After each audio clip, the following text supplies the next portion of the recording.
Don't talk about playoffs. You kidding me? Not a game, not a game, not a game. We talking about practice. We thought they were, and we let them off the hook.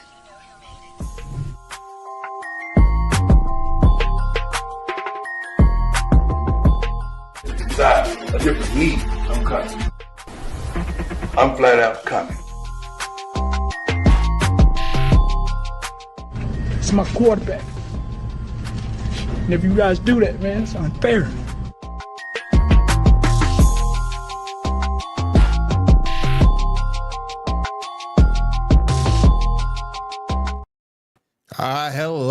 Hello, everyone, and welcome once again to another edition of the Sports Report Podcast. I'm your host, Mr. William E. Morgan. Got a lot to talk about tonight, but before we get into any of that, I just want to say very quickly, tonight's episode is brought to you by Mayano Microphones and the PD200 Wireless. This thing has not only wireless capability, but USB-C, XLR as well. Check them out, mayonomicrophones.com. And let me go ahead and bring everybody in. Look like he's just sitting down. Bring my man, Seven in. Seven, what's up? How you doing, bro? Man, I am doing all right. I got one for you tonight.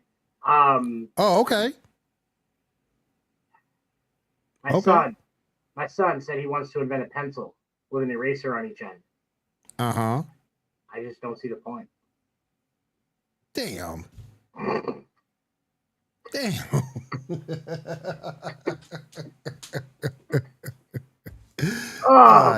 man. That's the worst joke you hear tonight, people. Probably. Oh, my goodness.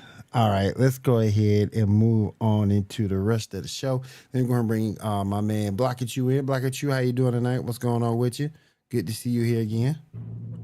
That was the most daddest of dad jokes I have ever heard. Whoa. Oh, I was perfectly fine up until that car crash. I wonder if that's what Princess Diana said. Wow. Okay, wow. Damn. That was just there. Sorry. Okay, horrible joke. Oh my god. Well, I mean, was it too soon? Is that the problem? Like, is it too soon? No, it was very perfectly timed. All right. Let me go ahead and bring in this next person. He is the LA Laker apologist and the one and only person that still will tell you the Lakers have a shot at winning the title. We all know they don't. They're gonna bring my man in, Dan the Dick. What's up, man? I've literally never said any of those things, for one. And also, I would make a Kobe joke right now, but it probably wouldn't fly. Oh God. Damn, man. Oh, y'all man, on it tonight, boy. Every single one of y'all are going straight to hell. Y'all on it tonight, boy. Y'all on it tonight. Oh my God. Oh God. Thank you. Just want to say thank you to Wire having us here. We do appreciate it. Before we get started, because we got a lot of stuff that went down. Chris Paul retired today. We got a whole lot to get into. Tyreek Hill looked like he might be coming to another team. We shall see on that. We'll get into that. But first, I want to talk about the NBA All-Star Game. I'm gonna go ahead and get the worst thing out first. That slam dunk competition was trash. Straight trash. It's because Mac McClung didn't compete this year. He didn't have enough competition to actually inspire him to go. That's what it was. Is that what it's coming to? We need the G League guy. Like, it's just all been done though too. Like, there's nothing like. What are they going to do? Are they going to do a 900? Is somebody going to do a 900? Is there going to be a front flip dunk? Like, what can you possibly do at this point? Like, there's nothing left. Here's the thing. I don't think the creativity is dead per se, but what I am increasingly getting sick and tired of, and I place 1000% of the blame solely on LeBron James, is all of these star players bitching out and not wanting to risk their quote unquote reputation or their brand to attempt the dunk contest. Like, but here's the sad part about it. All-Star Saturday Night was actually fun. It was very, very, like, it was fun. Shooting Stars was good. 3-point contest was good. I realized they took out the skills competition. I understand why. I don't think they should have, but whatever. Like, Saturday night was fine. Sunday was fucking exciting. Like my God, was it good? And then you get up to the last game and it was a blowout. But overall, Saturday night, like Sunday, the All-Star game on Sunday was fun, you know. But to say that it's back, I think we should pump the brakes. Well, you say that? I think because the problem still exists within the NBA, and that is player entitlement and apathy. Like, a lot of the, and you could place the blame on that solely on Adam Silver, but these players, like, here's the kicker. On I don't know if it was Sunday, it was Friday or Saturday. The Unrivaled League, right? They were playing 1-on-1, like Queen of the Hill style tournament basketball. Of course, I didn't watch it, but I thought, what a fucking phenomenal idea that is, right? What if we just get the best players in the league one night, 1-on-1 tournament? But no, everybody cares too much about their brand and their image and being clowned on social media, which, if you ask me, is a sissy ass fucking punk ass reason to not participate like that. So the issue still exists: player apathy and entitlement. And until that problem gets solved, then nothing will get done. But here's my thing, though, to kind of combat what you just described. This format is different. This is different than East versus West. It's a different format. Everyone loved the format. I love the format. I can't speak for anybody else, but I love this format. I love the way it went down. And the fact that these players were not competed within that new format, if you can keep, and granted, they were motivated because the media was talking trash too, having no competition and all this other bull stuff. All it takes is one person to get the whole crew riled up. And in this case, it was Victor Wembanyama. He set the tone, and then you saw Anthony Edwards, Kawhi Leonard do their thing. All it takes is one person. And a format that's liked and beloved, like it was on Sunday. That was it. You saw everybody competing. No one got hurt, thank goodness. So I think this is something that if they choose to do it, can continue to be done. Now, the stand dunk competition is a whole different ball of wax. We got to get that thing fixed. But you can make an argument, and I'll get to you guys in a second. You can make an argument that the 3-point shootout has replaced the slam dunk competition in terms of excitement. It's the main event. Yeah, it was pretty much the main event from the slam dunk competition. Go ahead, Seven. So the first thing I want to say is there has to come a point where players are held accountable to a certain extent for one reason. professional sports is an entertainment business. And as athletes, you're obligated to be entertained. Every night they step onto the field of play, the court, the field, the pitch, whatever it is. Your job is to entertain and play. So I do think that there should be some accountability and criticism of the players for these things. But I also want to say this. Go back and watch clips of those one-on-one matchups from the Unrivaled League this weekend. I encourage you to go watch the highlights because it was great. I got to watch a decent chunk of it, and then I went back and watched the highlights, the rest of it later when I had time. It was good basketball. And to me, like, or even if you did, like, you allowed players like challenge somebody. Give me some beef. I want to see KD challenge Anthony Edwards. Like, give us something that's entertaining in that regard. Like, let some of these beefs show out. Like Trae Young and a hairbrush. I mean, say it with your chest and not with your fingers, KD. Exactly. Like, and that's the thing for me. Like, we could get some really entertaining matchups in this, and even add a celebrity component. You know, if somebody wants to shut Stephen A. Smith up, let KD challenge Stephen A. and dunk on him a few times and put him in his fucking place. Like, give us some entertaining shit. Let it a little be about like the celebrity death match on MTV type shit where you make it entertaining.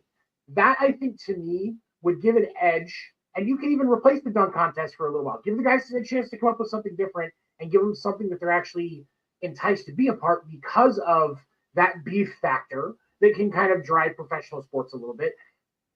The alien Adam Silver should be fucking exploiting that to the max right now because people crave that kind of content. Dan, what you thinking, man? You're muted. Hey, haven't done that in a while. Let's thumbs up that. Yeah, no. I think they play far too many regular season games in the first place.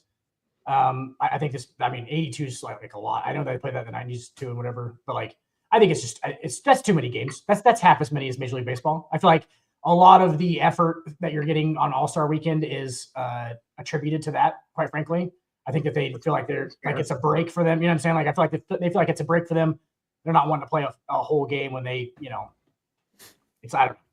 I feel like that's where you're getting a lot of the apathy from them as they play too many games. Obviously, there's the work management stuff. But I liked the format of the All-Star game. It was awesome. The quarter thing was cool. I liked the world versus, obviously, Nick Wright's idea. We could just go Nick Wright's idea. You could just go black guys versus white guys, and that's I want that. Dude, Nick Wright had a point where he was not even fair. You're gonna put some effort. It would be though. What? You can because so the white guys get the European guys based on racial equality, right? Well, but they get the European guys too. You're okay, right? I understand that they're going to get some of the European guys. They're not going to get all of them because obviously you have some guys like Wemby and stuff like that. They would deal with the black guys. So. But my thing is, and this is it's a truth, especially in basketball. The top end for the black team is going to be a bit higher than the top end for the white team because outside of when you're looking at the white team, you got Jokic, you got Luka, and then there's kind of a drop off.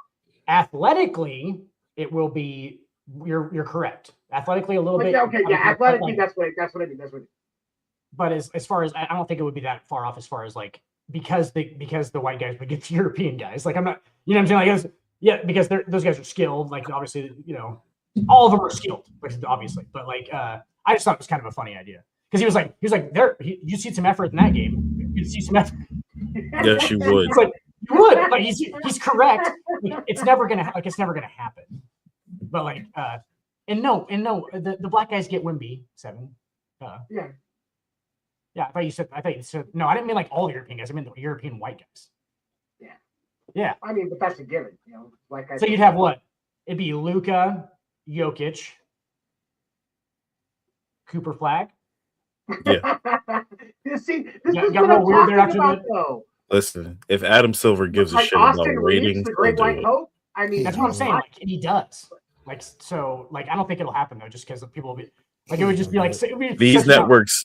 These networks paid $76 billion for these broadcast rights. If Adam Silver gives 1 inch of a shit about these ratings, he'll do it.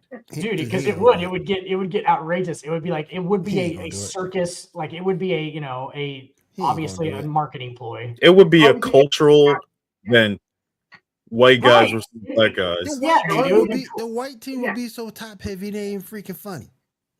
You know what kind of people you would draw in for a black versus white NBA All-Star game? The white team would be so freaking top heavy. You would draw in so many non-basketball fans. You would learn real quick that Kid Rock is a fan of basketball. That's all I'm gonna say. Like, you would just be jumping on that. We start getting a couple of yeehaws and we're shutting that thing down. It's like I'm trying to figure out a rotation for the white team. Austin Reeves. Yep. We got Knopel. You can start Austin Reeves at point. You start Knipple at shooting guard. Cooper Flag at the 3. Well, Cooper Flag. Luka at the 3. Cooper Flag and Jokic. And Jokic. Yep. Okay. That's your starting lineup right there. That's your starting 5. Okay. What's your bench? You go. They have to make the All-Star team. So like, think of from is there Portland? Yeah. It'd be Avdija. Denny Avdija. Okay, so that's 6. Hold on. I'm gonna see what Google more. says on the top 10 white guys in NBA. There's more. Oh my God! Are you Googling top? Oh my God! I think we just named them all. Probably just got some list. Wait, I gotta clarify because this list of Larry Bird here. What you gonna get? Y'all don't count Chet Holmgren? Chet Holmgren. There's another one. Chet Holmgren starts. We got Chet. Chet. Okay, we'll count Chet. Okay, yeah, that's 7. Chet. Okay, so that's you got 7. Jokic, Luka. That's a team. They only played 7. They're only playing Tyler Kolek. Oh, what about Sabonis? Oh, I forgot about Sabonis. Okay, Roy Markkinen. Okay, this list is actually okay. So Tyler Kolek. You got 8 deep. 8 deep. Yeah, that's all you got to do. That's all you got to be in the All-Star game. That's all you really need is 8. Yeah, for sure. Everybody else trash. Listen to this list though. Here is how Google ranked the top 10 white players in the NBA. Number 10, we got Zubats. Austin Reeves at 9, Hero at 8, Franz Wagner at 7, Chet Holmgren at 6, Sengun at 5, Lauri Markkinen at 4, Sabonis at 3, Luka at 2, and Jokic at 1. Alfred Şengün. Oh my God! Marketing, yeah, and Sengun. And this isn't horrible, dude. Ratings, man. Ratings. The racial All-Star games, what we're talking about here. Let's keep that in mind. Survivor, dude. I watched the show Survivor. They had a season of white and black people. Who? Come on, man. Dude, in basketball, it works. Adam Silver is literally sitting on a fucking cultural gold mine event. Do it. He ain't gonna do it. Oh, God. Who's going to complain? Larry Bird has to coach this team. Who's going to complain? Oh, my God. Go get J.C. Williams. Oh, my God. Wait, no, it has to be an active coach. Do you pick Jason Kidd? You have Steve Nash come up and try to actually coach again? Like, who do you have? And now you have coach the white guy team. And now for a sentence I never thought I'd say in my life. I 100% agree with Blackachu on this.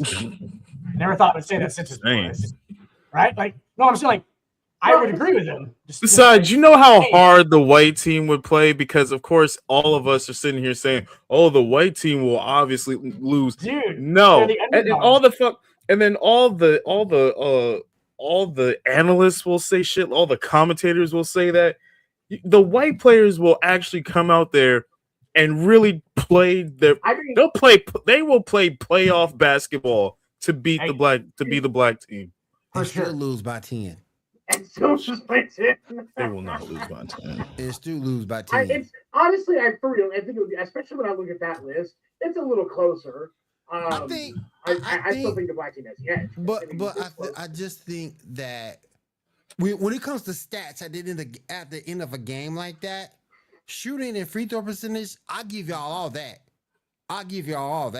So, but I mean, But when it comes to scoring the basketball, when it comes to assists, when it comes to rebounds, I think that's where we take it. And they the still lose Serbs by play 10. a very aggressive brand of basketball. They do. They They do. lose by, and your team still loses by 10. I don't know, man. I think probably the gap would be physicality. Because if you think about the top 10 black players in a game like that, they're going to be very physical. Whereas the white players, like, if you get Jokic and Luka going, you probably get some physical stuff out of them. And you have to for that game. But, like, I don't know that it's at that same level. I think that's one of the things that gives the black teams the edge. Bro, if the white guys start Alperen Şengün at center, Nikola Jokic at power forward, all right? Okay. Those two just off the bat, nobody's. What are we? You pushing those guys around? But those dudes So here's my thing. So you gonna take that team is supposed to guard a healthy Greek freak, a healthy Embiid. And I'm the one who will kill Embiid all day long. But when that man is healthy, that man can play. So, I mean, obviously, I'm not worried about. I'm not worried about Joel Embiid and I'm so far worried about Giannis Antetokounmpo. I'm worried about Victor Wembanyama for one. Yep. He is an absolute nightmare of a cover. There's no. I don't think there is. The only two players you don't need to worry about are Embiid and Leonard, Kawhi Leonard.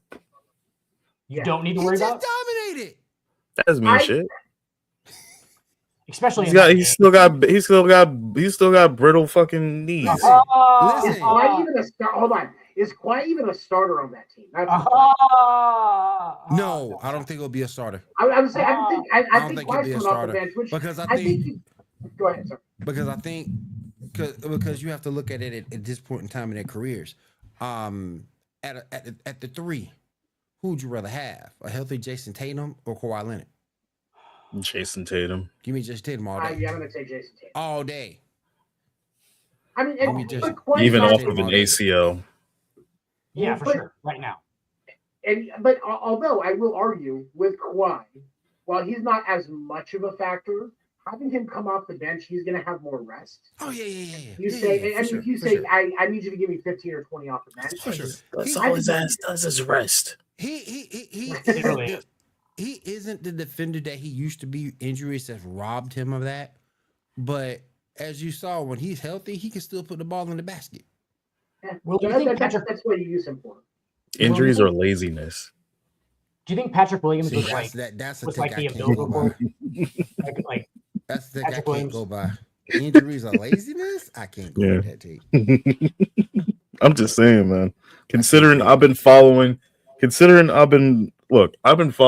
Kawhi's career for the long now.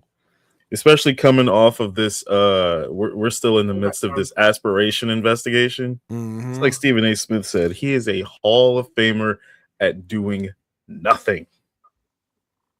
Now, for sure, he's skating on the accomplishments of How you doing, man? Ever come out to the stream? You, Tony C. Appreciate you, brother. What's up, Tony C? Oh, appreciate you, man. I haven't heard that from that guy in forever. Right? But my thing is this. But my thing is this. That's not like I'm sorry. With injuries, I get where Rage is coming from because Kawhi has done nothing but be the face to the poster child of load management, and I get where you're coming from with that. Based on the injury list. But my thing is, there's some dudes who've had legitimate injuries and have to come back. Tyrese Halliburton, that's a legit injury. Jason Tatum, legit injury. So you got some dudes who get hurt legit and have to come back. But I get what you're saying with Kawhi Leonard and to a point Joel Embiid too, because Zion, Paul George. I get what you're saying with those guys because those guys are the quote unquote poster child of getting hurt. But all things considered, when those guys are healthy, they can still produce and win. The problem is them staying healthy. Not that often. Yeah, it's not that often for those Kawhi guys. is getting probably to the backside of that. KD is definitely on the backside of that. Yep. LeBron's obviously still in his prime. Obviously, still in his time. No, but like those guys are on the backside of that, obviously. But yeah, Kawhi can still dominate, obviously. I think Kawhi got $290 million and just went, yeah, I'm not gonna play that hard for the rest of this thing. He's like, duh. He's like, I mean, that's fully guaranteed, man. He's already, he made it. What's up, man? How you doing? That's why Kawhi doesn't play hard, I don't think. How you doing, Latuned? Latoned, I'm sorry. How you doing, Latoned? That's awesome. That's just awesome. Just getting that kind of generational money, and you do fuck all. You don't do shit. You don't and do then and then hey, man, I'm not gonna lie to you. You give me $290 million guaranteed, I'm probably not even gonna play another. Bad enough. The owner is trying his best to circumvent the salary cap and give his ass more money to do fucking nothing. But Dan, you've been saying that for the longest. But for sure, here's the thing. I'm done. Hold on. But find me in Maui. Danny be in Cancun. Think about this though. It could be worse. In Major League Baseball, Anthony Rendon got a 7-year, $245 million contract and played less than 50 games. Yeah, I was just saying. Dang. And one of them, he slapped a fan because they were running their mouth. Like that man is getting he gave zero fucks. 90 grand. Zero fucks. $115,000. That's some bull. But, baseball. But I love, but I did love the 3-point shootout. Loved it. Looked like we're gonna get Damian. Was awesome, man. Yeah. Did you see the thing about Devin Booker? Apparently, was bet on himself to get second, so he biffed the last 3 shots. You hear about that? Oh my fucking god! In and out, man. There's a rumor.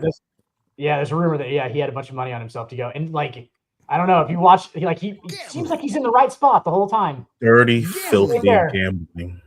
Gambling right there. I mean, on All-Star Weekend though, let's let them gamble on themselves. If they want to put some wagers on All-Star Weekend, let's not. I mean, it's not cool. There won't be no investigation because it's All-Star Weekend. Might leak no investigation. Gambling. And then on top of that,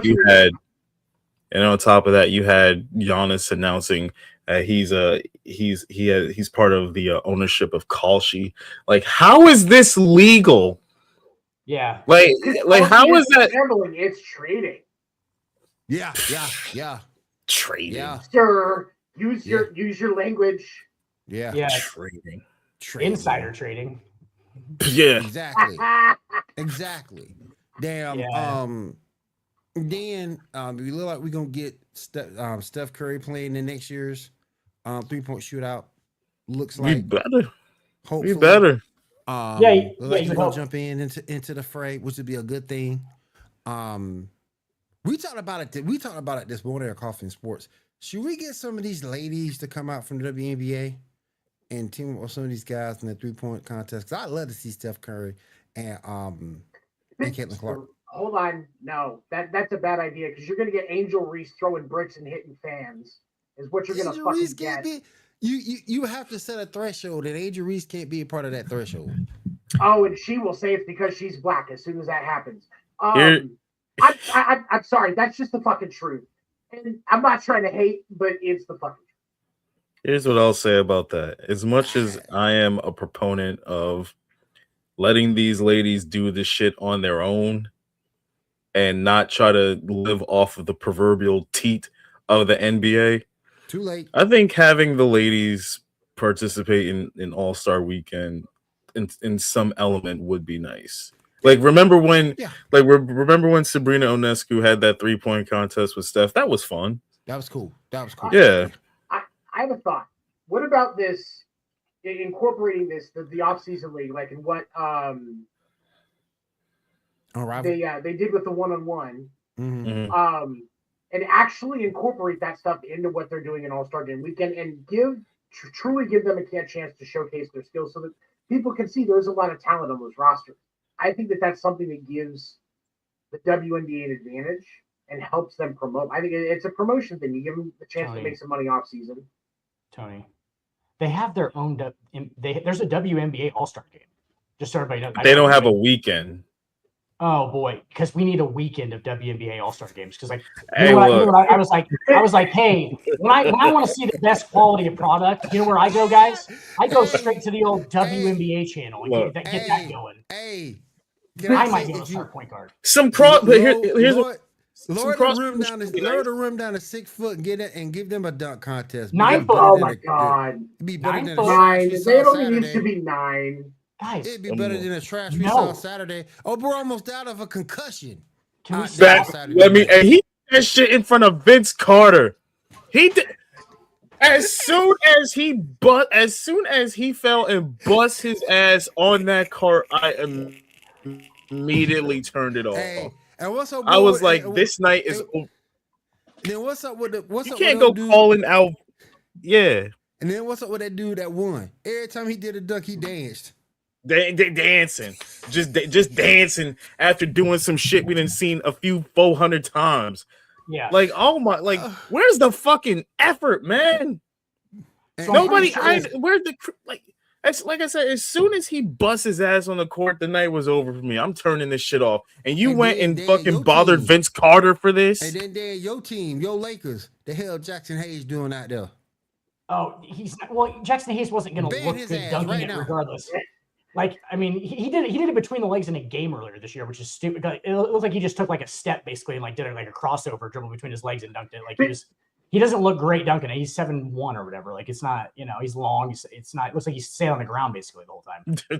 They really did mention him. You're right. Here's my objection. I didn't say this earlier. I meant to. My objection to including women from the WNBA in the 3-point contest is this. That is really not justified because if you look at the 3-point percentages in the WNBA versus what it is in the NBA, it's not a fair showcase. That's why I think a one-on-one tournament or something else that actually showcases. What do you mean? What do you mean by that? So the shooting, like the accuracy percentages, as far as completed is made threes in the WNBA, is hold on, let me see. Higher? Are you saying it's higher? I can probably give you reasoning for that. The NBA's like field goal percentage from the free throw, or I'm sorry, from the 3-point line is higher. They have more accuracy than the NBA's. Yes, the NBA's, and that's my argument. Is there is a disparity, and again, it's not to disparage the talent of these women, but that's not a fair showcase. That's where one-on-one they can show the technical skill and everything like that is a much better showcase than what you have than using a 3-point. That's my argument. Aren't the women closer to the basket? Because like, it's like 1 or 2 feet, I think, if I remember correctly. It's 1 foot 8 inches, I believe. Okay, all right, I'm sorry. Which is a lot if you look at it. Here's a question: How do we know the WNBA is even going to have a season? They're having a lockout. Yeah.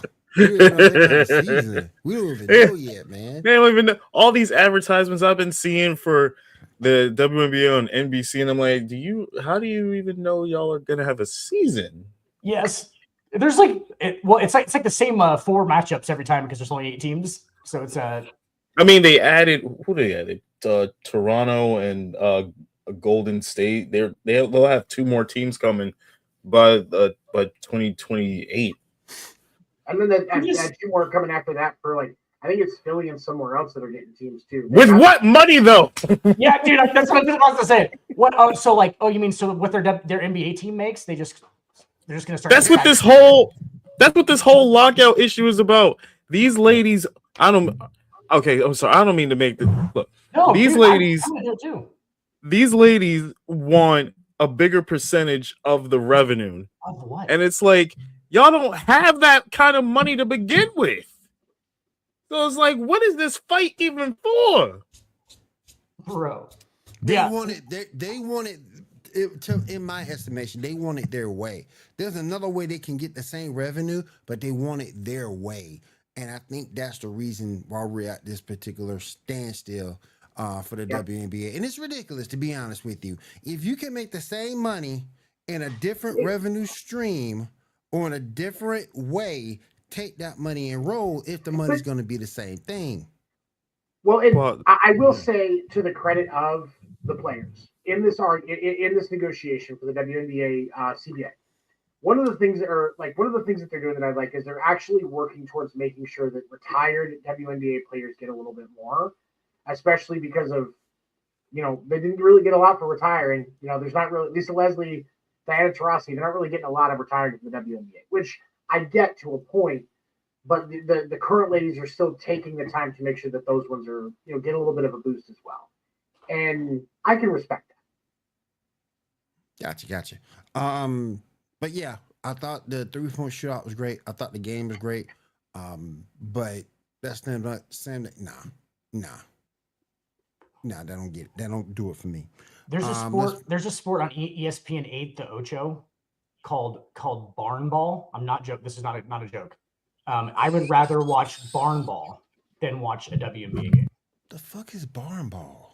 I swear to God, they throw a football at the side of a shed. Doing some damn and they try and hit the smokestack on top of this shed. Oh my God! Is this the same as fucking roof football that I've been seeing? Yeah, roof ball. I'm sorry, not shed ball. It's roof ball. You know what I'm Is talking that bullshit? I Is would that rather bullshit where watch people literally just throw a football at the top of some rando's house and then the football rolls down and you catch it? Like, how fucking bored are we as a society, man? To watch that. Look, here's the thing. I will not rest until Ocho. ESPN 8, the Ocho, gets a basketball league going. Give me basketball for real. That shit is what I want to see. Is that barn is ball athleticism. Is barn ball like banana? Oh baseball? God, no! Oh God, no! T3. No, this is literally a bunch of rednecks who I'm pretty sure are drinking during while they're doing this. Are throwing a football in their weird "I was a high school hero" form at a smokestack on top of a shed. Is essentially what it is. And like, if you don't hit the smokestack, then that's like not a point, but you still have to catch it. And it like comes off the shed all weird. It's literally what you used to do in your backyard with like your other like 8-year-old friends. Like when you guys would just go catch, it's the most ridiculous thing ever. And like, I don't know, I was kind of enthralled by it. But no, I was really into it. It's not as stupid as what I've been watching the last couple of weeks since I've seen it. 2 gigantic Samoans with a rugby ball charging into each other. And they call it Run Nation. Yeah, I saw that. Yeah, it's like sumo wrestling and rugby mixed together. It's fantastic. That's awesome. It's like the Oklahoma drill. The Ocho has with skirts on. Underrated sports that they show. They have some good content over there. Yeah, we can move on. I mean, the competitive tag. You good? The competitive tag. Now, I wanted to go over real quick, and I think he kind of got disrespected a little bit. CB3, Chris Paul announced his retirement today. I thought he got done so dirty by the Clippers. Hell yeah. So dirty. What you fellas thinking about that? Hell yeah, he got did dirty by the Clippers. Like, he got done dirty by this entire league, honestly, during his retirement season. Like, he really did not deserve that. And all I keep hearing from these pundits is like, Chris Paul has to take responsibility. Responsibility for what? All he was trying to do was instill some sort of winning, like back when the Clippers were still struggling to win. He was trying to get them to fucking care. He was trying to put some accountability into that squad. And all of them had a problem with the way he went about it. Like, we all know Chris Paul was a bit of a what's the right word? Malcontent. Yeah, he was. Yeah, like, but he wasn't doing it just to be an ass. Like, I think that was more coming. Like, he had a little bit of Kobe in him. You know what I mean? Like, right. And just for everybody to dog him out like that, and then he just retires without a whimper. It's disrespectful, man. Go ahead, Seven. I will say this: people that believe that Chris Paul was just an ass and didn't care and just wanted things his way, those people forget that he's actually on the board for the NBA Players Association, Well, and has done nothing but fight for his peers since he got into that role. Well, and yeah. Seven. That was never the narrative, though. That was never the narrative with him, though. That he didn't care. The narrative is that he cared too much, and that he was barky, he was preachy at his teammates, and I don't think anybody on any team liked him because he was preachy. No. Have you guys seen Semi-Pro? Have you guys seen Semi-Pro with Will Ferrell? Yeah. So Woody Harrelson in that movie, where he's like, God, this guy's a buzzkill. When he comes in, he just kicks over the stereo. He's like, that's Chris Paul. He's like, God, this guy's a buzzkill. They're trying to have fun, and Woody Harrelson comes in talking all. He's like, anybody want to talk about the fucking game? And like, Will Ferrell's like, this guy's a buzzkill. That was Chris Paul's entire later in his career. Basically, he was just like naggy. He was just like, hey guys, why don't we take this serious? And like they were just like, shut the fuck up, Chris. I don't mean to circle back to this point, but isn't that more indicative on the current NBA player? Oh, dude, it's not Chris. Yeah, I'm not bagging on Chris Paul at all. Oh yeah, it is. Yeah, and I can tell you when Chris, and I can probably tell you when Chris Paul's attitude changed, and he got more aggressive about it because he realized he was going to have to try and get something to happen. When the trade with the Lakers got declined. When the trade with the Lakers got declined, Chris Paul changed. That's if you look back, that's probably about when it started to get real bad because he realized that he had just missed his shot, his biggest shot to get a title, and he wanted to ring before he retired. So he just kept pushing and almost becoming desperate because he's trying to get these guys' minds so he has a shot to finally make it happen. So the closest he got was in Phoenix. So there's a question for you, Seven. Like, if he gets one in the last 5 years to 6 years where he's not the number one, or he's never really the number one, but like he's not the leader of the team or whatever, I think it's worse than him just not getting one at all, like he didn't. Because I think people would just go, oh, well, he's not. Wasn't his team. He was just coming off the bench. I feel like he would have gotten worse. Like it would have been worse than him just not winning. Like because they'd have been like, oh well, yeah, he couldn't get. It would almost get be more of an asterisk than anything else. But I don't think he would have. I don't think he wouldn't have cared. Like no, I don't think. I think he would. He wouldn't have. He wouldn't have. It would have been. The sports world would look at it different. And it would have been like when he was on Phoenix. Like he was like that when he was with Phoenix. That wasn't necessarily his team. Like that was still. AD, that was more ADs and Booker's Devin, team. Yeah, Devin Booker's team. So it would have been what it would have been the Clippers teams like what 2011, 10, 11 when they were playing the Lakers and stuff like that. Like that would have been like teams. You could have sent that man back. You could have sent that man back to Houston. They need a point guard. Yeah, for sure. Don't need to come to New York. No. I think he has higher standards than that. He was too good in his prime to just be that guy like what's his name in Miami, Udonis Haslem. He was too like he was better than Udonis Haslem, and he kind of like he wanted to still lead a team, whatever. But he was like in that in between zone where he couldn't just be the old guy who's kind of a coach, because he's too he's too pushy about it. Right. It was just a weird situation. He's probably just a kind of a douche. I honestly, he's kind of just like these guys have been getting told their entire life that their shit doesn't stink. And turns out they start to believe it, right? And then turns out it still does. That's a fucking but that's a good analogy. Problem Adam Silver needs to address. He does. Yeah. For sure. But how do you even do that though? Because I don't know. I agree with 7 though, because you imagine if that trade went through. We would have been all that team would have been a problem. Okay. For a while. For a while too. Would have been a problem. Mm-hmm. That team would have been a huge problem. Or that team crashed. No. Lamar Odom almost died right after that too. Lamar Odom almost died right after that too. Oh yeah. Because he was dating a Kardashian. That's happened to all of them. Yep. Yes. It's like a gauntlet of death. Jizz receptacles. I also wanted to get your thoughts on this. It looks like Jason Tatum is going to be making a return for the Boston Celtics pretty soon. And I want to get y'all's opinion, because here's my thing, and we've seen this with Boston before. Y'all remember when they had Gordon Hayward? Yep. My guy from Butler. And he got hurt, and then and Boston had all this great chemistry and everything going. Then they were winning. Then Hayward came back and it all blew up in their face. Yeah. Do you think that's the same situation we could see if Jason Tatum returns? Don't do it. Don't do it. Yeah.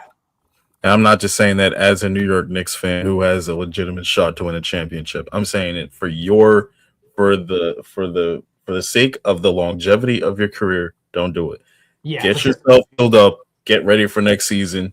Right now, Boston, even without Tatum, they have a shot to win, especially after the trades they made at the deadline. Undefeated on the road this year. Yeah. The Celtics are sneaky, dangerously good. Yeah. Jaylen Brown probably needs to. Jaylen Brown probably needs to officially be put on that first or second tier of NBA. You know what I'm saying? Like second to third tier of NBA players at this point. Like he doesn't get a whole ton of credit because he plays with Tatum. But dude, I mean, like that dude's athleticism is out of this world, by the way. Like his in the All-Star game, dude, he was like floating around shooting jump shots. I'm like, what? That guy just jumped from like the 3-point line, ended up in the paint. I'm like, oh boy. Yeah. Shooting a jump shot. I'm like, that dude is freakish athletic. But like, hold on now, wait a minute. Hold on now. Hold on. Wait. The Celtics are garbage. No. Dude, I'm saying this as a devoted fan of the New York Knicks.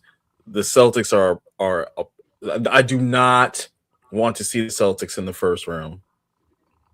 So how much of that is sorry, Sam? How much of that is like what are they doing then without Tatum? Because like they had an identity with Tatum, like he's number one, obviously, and then you have Brown's close number two. Like they can switch off when, but like what's their identity now? I mean, I've seen them play. It's just like it's defense for sure, and Derek White and all that stuff. I'm just trying to figure out like what would there just be defense and shooting threes. Yeah, that's pretty much what they're doing. They live and die by the three. Yeah, and you got Jaylen Brown playing at the MVP level, and right now the Celtics are 35-19. They lead their division. You know, can I just point out to Jaylen Brown's credit with how he has stepped up without Tatum on the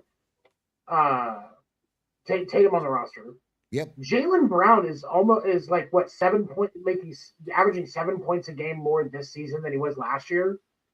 Like if you look at his stats, arguably he's better in pretty much every line, every statistic, than versus what he was last year. And so it's do you throw off the growth of Jaylen Brown by bringing Jason Tatum back, or does he shrink back into that secondary role, and you start to see it drop back to the 22 or 23 points a game? Tony, you're answering your own question because the only reason that Jaylen Brown is averaging 7 points more a game is because Jason Tatum's not there. So like that's why it'll just fall. Jaylen Brown is fully matured. Jaylen Brown is the player that Jaylen Brown is going to be for the rest of his NBA career, and it'll probably just go downhill from here. He's probably at the pinnacle, which is great. So he's obviously a perennial all-star. Like his ceiling is very high. But like that's why he's averaging 7 more points. He's just the number one now. What's he averaging? Like 27 a game, 26? He's at actually 29 this year. Okay, so even higher. Yeah. So here's my next question then. With the return of Jason Tatum, does Jaylen Brown possibly look at going to another team where he can do? I mean, no, I wouldn't. I mean, those guys are both locked up for at least the next 2 or 3 years. So like, that's their core. Mm-hmm. He's not going anywhere. Jaylen Brown's probably got like a huge library that he lives in somewhere by the MIT campus or something. That guy's the weirdest like dude. He has like 3 degrees in different. Yeah, he's like a physicist and shit. Yeah, he's an interesting guy. But yeah, go ahead. But I thought that was interesting to ask because again, I would hate to see that chemistry break because they are doing that. They are sort of kind of doing the impossible right now. And with that East being as wide open as it is, I would wait to bring him back next season. That's just me. Next up, I'm gonna switch over to the NFL. This next player is a person near and dear to Seven's heart. Tyreek Hill got released today from the Miami Dolphins. Wait, was it from jail? Oh, it was from the Dolphins, not jail. Okay, that's funny. Got him. Relief from the Dolphins today. You got to ask. Gotta He ask a was question. he was You gotta ask a illegally question. detained in Miami, sir. He was illegally detained by That first one by was, some it was illegal. The other by one some possibly machismo biased police officers. That's all I'm gonna say. And see, there's two players right now that we can talk about. We can talk about Tyreek Hill and where he's going to end up going, and we can also talk about Stephon Diggs and what the hell he doing since the Super Bowl. Finding who's going to watch the confetti up next is what he's probably trying to figure out right now. Oh boy. But I'm going to ask this question, and I'll give my answer, and I'll give it to y'all. What do you think Tyreek Hill ends up? If they're smart about it, I think he needs to go. I think he needs to go to the 49ers. They have that receiving room's a mess. Kittle is hurt. You don't know if he's going to be the same player coming into next year. Ayuk gone. They're talking about a Debo reunion. Be a Debo Samuel reunion. Ain't gonna help nothing. Debo, he don't run. Debo ain't never been the best receiver. Ayuk was the best receiver on that team. Argue with a wall. They had Randy I Moss. think 49ers is good. Of course, selfishly probably would want him with New England, but I don't want another Antonio Brown type situation. Really don't. Like we have a good strong core, and I don't want it torched by Tyreek Hill. I just say the 49ers because again, to me, with Kittle being hurt, Ayuk gonna be gone. Look, Juwan Jennings, okay, I got you, but there ain't nothing else in that receiving room to be excited about. Buffalo would be a good option for him. I was just gonna say Buffalo. Yeah. That honestly, that's the fit with Buffalo makes sense for a couple of different reasons. First of all, you give Josh Allen somebody that's going to be a little bit more reliable because the wide receiver room on offense has to be upgraded. Like they don't have a choice; they have to upgrade that wide receiver. Yep. And you got and like they're not going to go with D-Hop. That's not going to happen.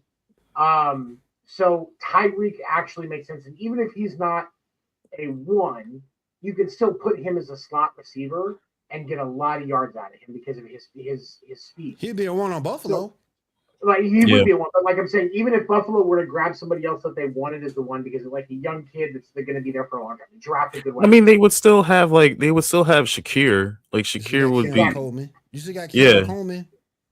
I mean, physically you do. I don't know about mentally. But I also think it really depends on what happens with Justin Jefferson. Because I think Justin Jefferson is going to be on the move this offseason. I don't think Minnesota going to let him go. They're not.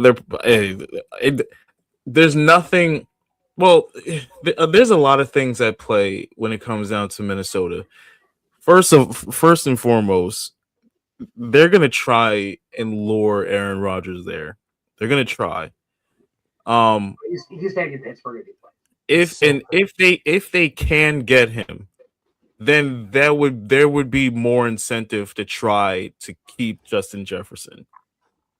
And then I would say if you can get that and manage to somehow get Tyreek Hill, get a good receiving core there with Jefferson and Hill, you got a Super Bowl contender right there in Minnesota. But there's a lot of ifs there. Like that's why, to me, I think the best place for Tyreek Hill would be Buffalo. Anybody else want to give an opinion? I think it's conducive on whether or not Tyreek Hill is still Tyreek Hill. If you get because you're probably not going to get pre-injury Tyreek Hill, right? Because if we get pre-injury Tyreek Hill, then that's a whole different. That's a whole different ball game, yeah. Then if we're just assuming that he's lost a step or whatever, which for him losing a step is still the fastest guy in the league. Like what's that? Could he just return to Kansas City? That'd be the best. That'd be the best. It would be the best for him because Eric Bieniemy is going to hold him accountable. I think one of the reasons why we saw a little bit of flare up behavior is there wasn't as much accountability in Miami because Mike McDaniel was too busy enjoying Colombian coffee. to or Peruvian nose beers, whatever you want to call it. Good for him.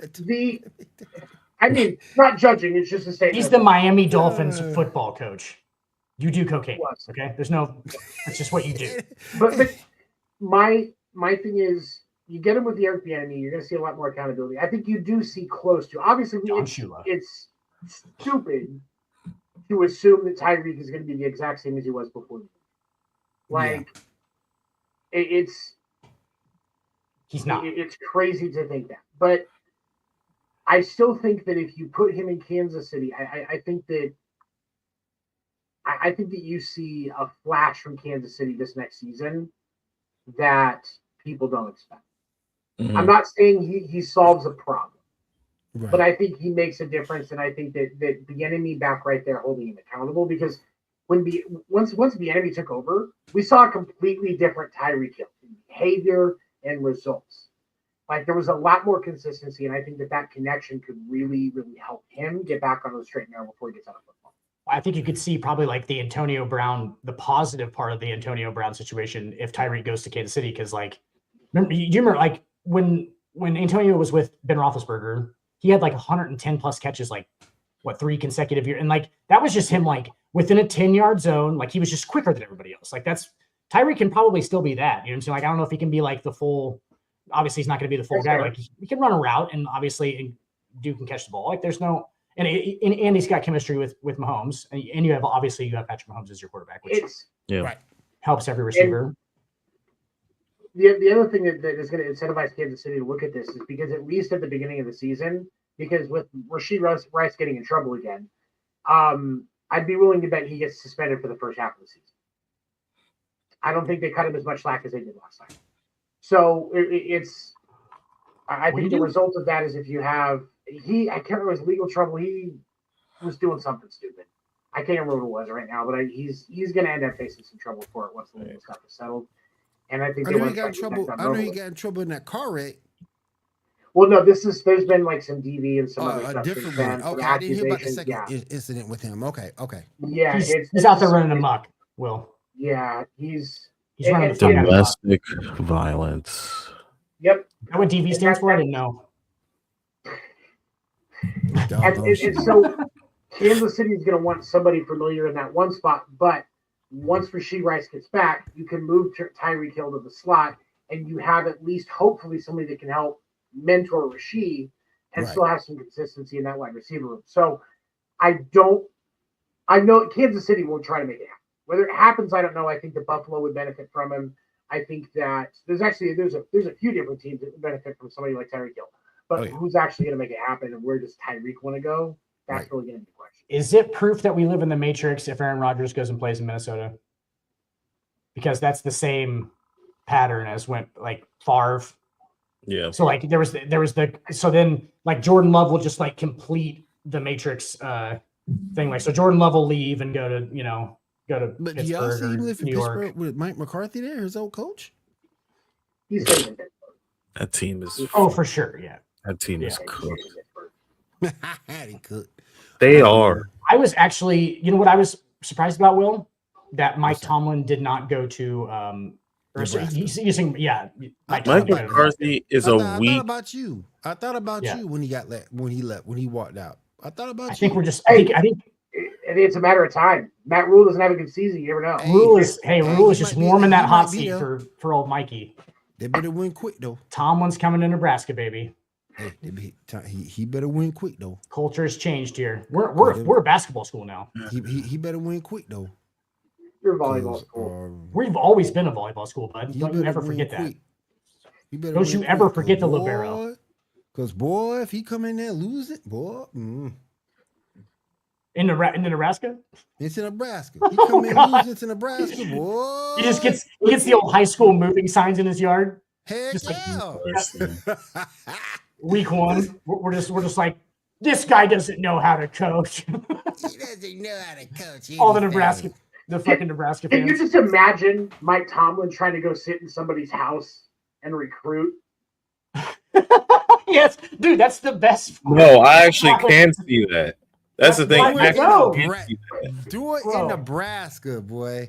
No. Do you Look, think? if Mike Tomlin wins in Nebraska, Hey, that'll say something right there, boy. I think I That'll say heard. something.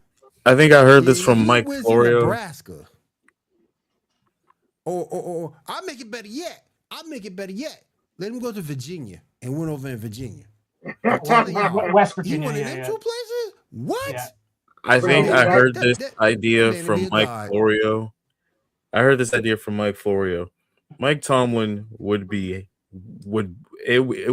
He would fit like a glove in Happy Valley.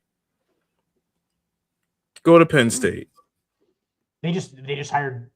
Well, they just hired somebody. Yeah, They just they just hired somebody, and I'm pretty sure that I can't remember who it is, but the coach that they hired, I don't. Yeah, dude, it's It's the intern, Minnesota. right? It's Minnesota's. It was that dude from Minnesota, the younger dude. Okay. You know what I'm talking about. I forget his name. Yeah, he's obviously that good. Right. We all forgot his name. All right. Before we close out the show, Seven, do you have some stuff you want to talk about MLB wise? Go ahead, my friend. Yes. Okay, so we do have a couple of things. World Baseball Classic is coming up. One of the hot topics right now is we have some players that are not going to be able to play that wanted to. Puerto Rico is going to be out without Francisco Lindor, Carlos Correa, Javi Baez, Jose Barrios, Victor Carini, and Luis Don. Venezuela's without Altuve and Miguel Rojas. Team USA is not going to have Mike Trout or Trey Turner. Ellie De La Cruz is not going to be playing on the DR team, and Marcelo Mayer is not going to be for Mexico. Javi Baez is a suspension because he tested positive for cannabis in the 2023 tournament. Yeah, Javi. But he knew the rules and he still did it, so it's still his own dumbass fault. Did you just call it cannabis? Cannabis, yeah. What's cannabis? The devil's lettuce. Anyway, the devil's lettuce. But a lot of these other dirty guys, sinners. And Corbin Carroll is not going to be playing as well because some of these guys, it's injury. And Shohei, he can only DH, he cannot pitch. Some of these guys, it's injury, especially like Shohei and stuff, they won't protect him. But a lot of these guys, the insurance that the World Baseball Classic purchases to fund these guys' contracts, if they get injured during the Classic, will not take anybody with a much higher injury risk or is at least 37 years of age or older. Wow. And so because of that, that's why, especially Mike Trout, because of age and because of injury history, that's why he can't play. Carlos Correa, injury history. He's not 37 yet, but a lot of these guys, it's injury. Yeah. And so that's gonna make things a little more interesting this year. Obviously, Team Japan still isn't affected because most of their players just stay there. Javi Baez was the Dominican Republic. Which one was the Dominican Republic guy? That was Ellie De La Cruz. Oh, they don't need him. No, they don't. They don't need him. That is the most stacked, ridiculous roster for a country I've ever seen. They go up and down. Do you have to play stickball if you play Dominican Republic?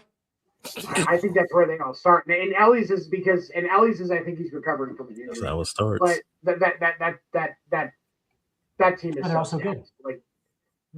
I predict, honestly, I feel like the finals, if it was a perfect matchup, we're going to see Dominican Republic. Will, have you ever seen the interview with Mariano Rivera? You know who Mariano Rivera is. Yep.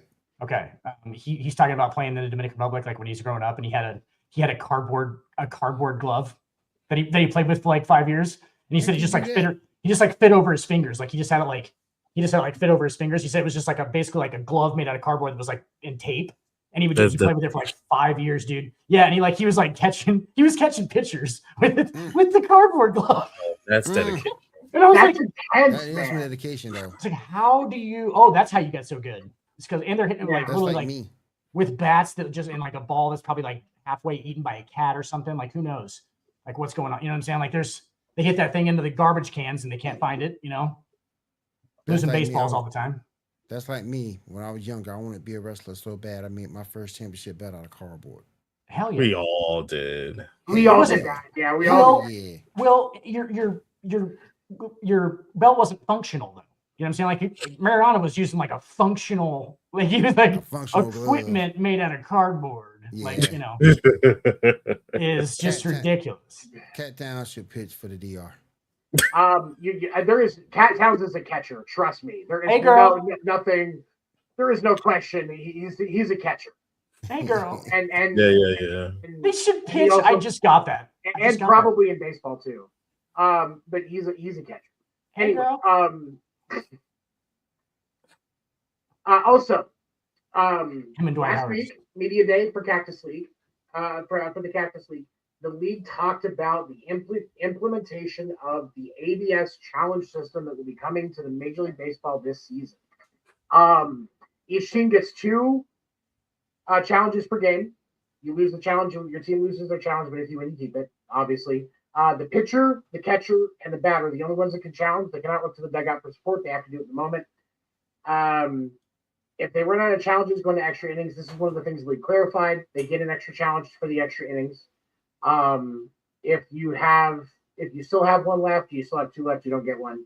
But if you run out, they will get another 2. Can we challenge Major League Baseball putting in a challenge rule?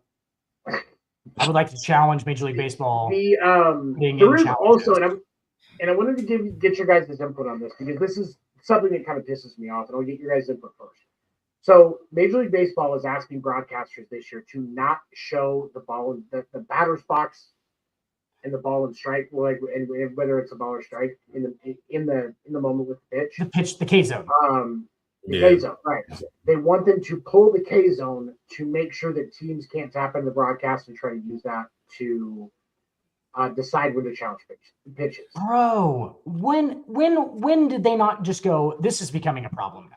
They're like, okay, so now we have to stop putting up broadcast stuff because we think that there's teams going to pull from the. It's like, good God, maybe don't. Rob Manfred is ruining the game of baseball. Man. He sucks, man. Fuck Rob Manfred. Like, let's be clear on that first of all. I can't fucking stand you. This guy is going to lead baseball into a lockout, and it's going to be a serious one.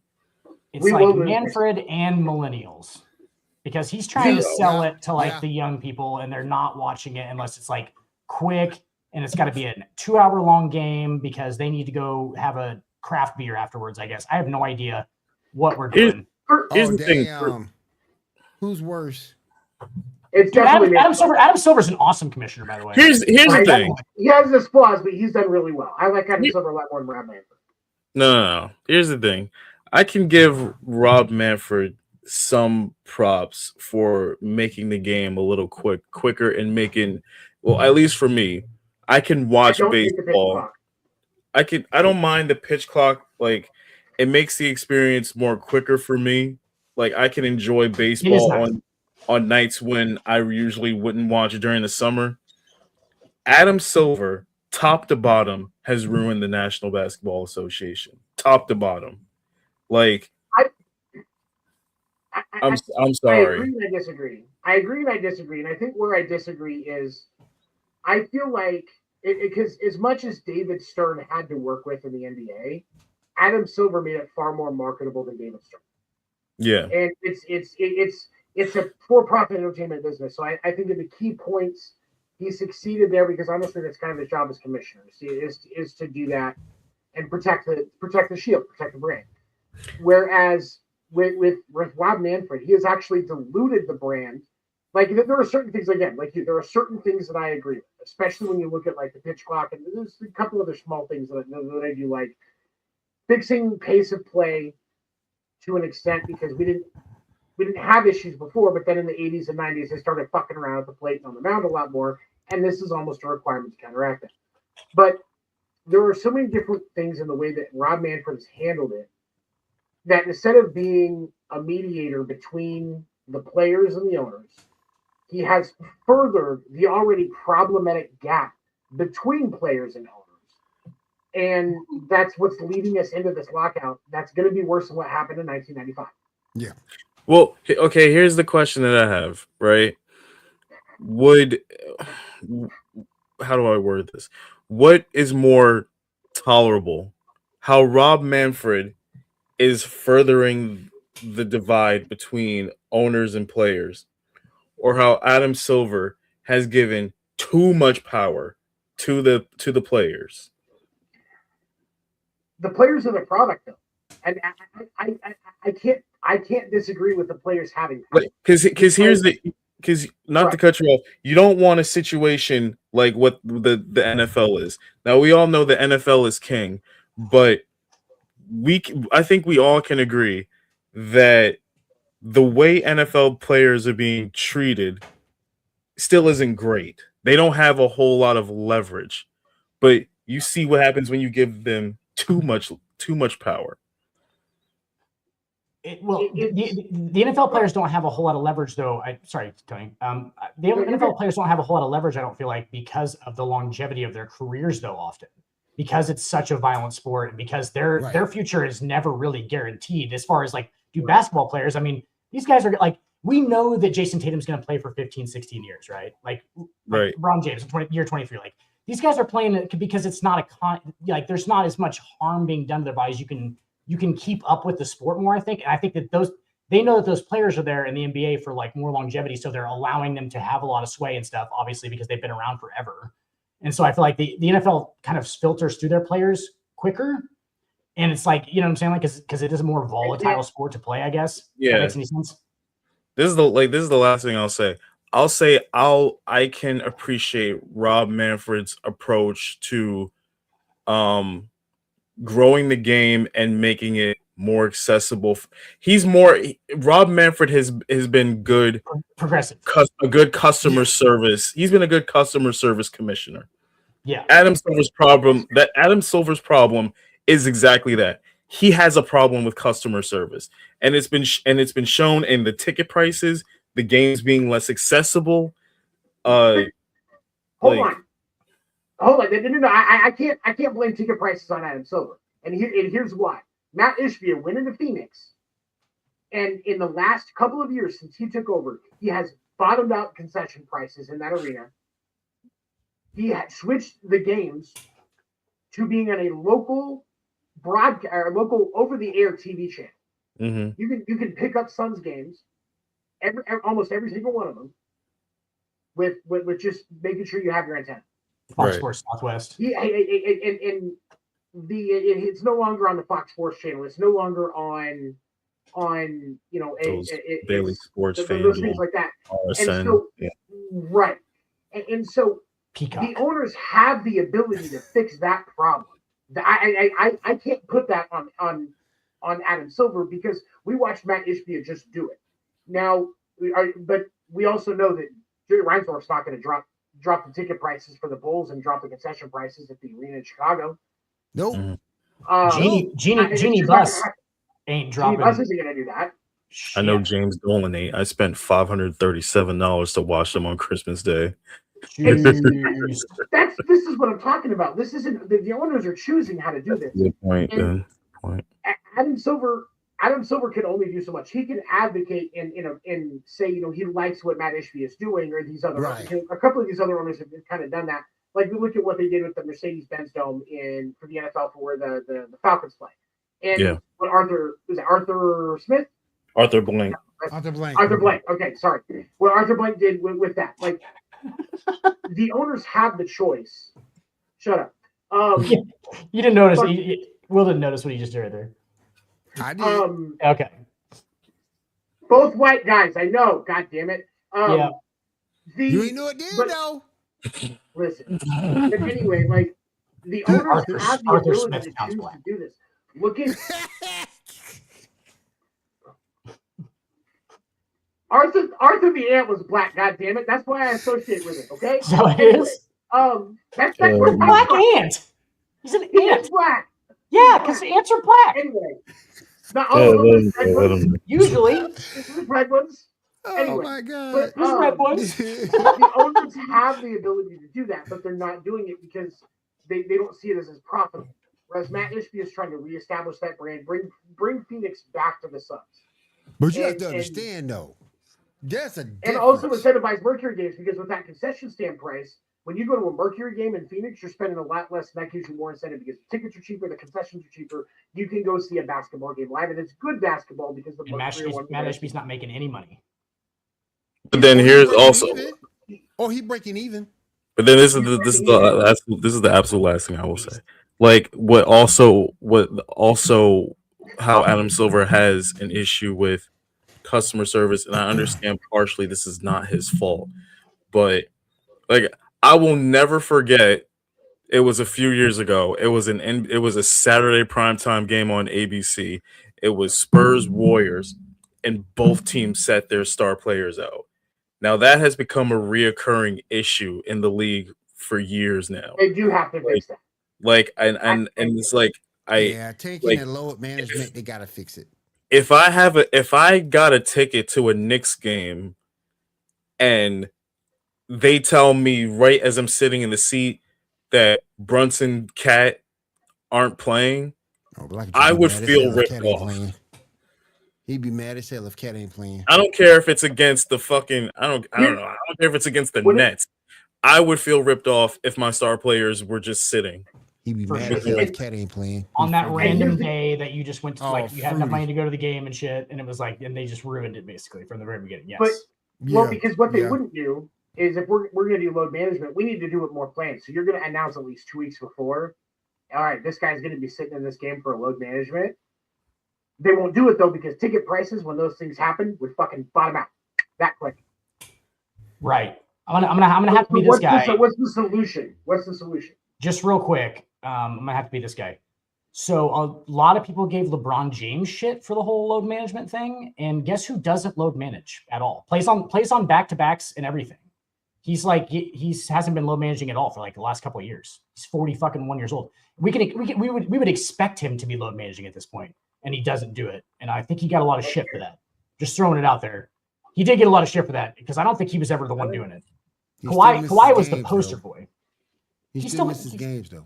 He missed the first like 12 games of the year. Yeah. But he rarely, he's missed a couple since he's missed 18 this year. He ain't played 82 in a minute. For sure. Like that's fine. It ain't load management, but hey. Hold on. Goat's got them hoods, man. So yeah. But let's. I mean, but what about that though? With when we look at LeBron, there was only. I'm looking at his stats right now. 1, 2. I wasn't trying to start this an hour and 16 minutes in. 3, 4, 6. In the last, out of his entire career. Yeah. There was only 6 years where LeBron James played less than 70 games. Yeah. Pretty good. And those seasons, like it's seasons where there was either injury or like in 2020 where the season got shortened because of COVID. Because the bubble. Right. Yeah. So like so if we take that, that's 5 seasons. And LeBron was one of the ones that was advocating for the bubble so that they could continue. So 5 seasons where he was playing less. Are there players that load manage? Absolutely. It does need to be solved. But I do agree with what Dan's saying about the fact that I don't think LeBron is the culprit that people pretend he is. Yeah, on the whole load management. And I haven't heard people like directly call him out and be like, oh, he's like the face of load management. But we just talked it a few minutes ago. Yeah, but yeah, I feel like he gets shit about it. It's like he's never really done it. And that's, I mean, there's things with LeBron. The problem anybody can agree on that. If you're being Luke is doing it. Luke is doing it right now. If you watch Lakers regularly, he sits on the second end of back and backs like every time. He just he kind of just hangs out. He's probably drunk half the time. I don't really know. He looks like he's drunk half the time. He definitely hitting that Benjamin Franklin, if you know what I mean. Yeah. All right. Luka loves that Benjamin Franklin. All right, you guys, we are way over our time tonight here on Wide Right Network with the Sports Report Podcast. I want to say thank you to everybody being here in the chat. I want to thank everybody here on the panel. Seven, go ahead and start taking us out, my friend. We want to thank you tonight for watching a Sports Report on Wire Sports Network. Wire Sports has a lot of great shows that air morning and evening, hosted by individuals that love to share their knowledge and insights with you. We appreciate you liking, comment, subscribe. We appreciate the support. We're going to be closing out with a great video that showcases some of the different shows that Wire Network has. I will also say every morning, check out the MLB Morning Minute. I have been bringing that back as we get into baseball season, so check that out. Have a good night, everybody.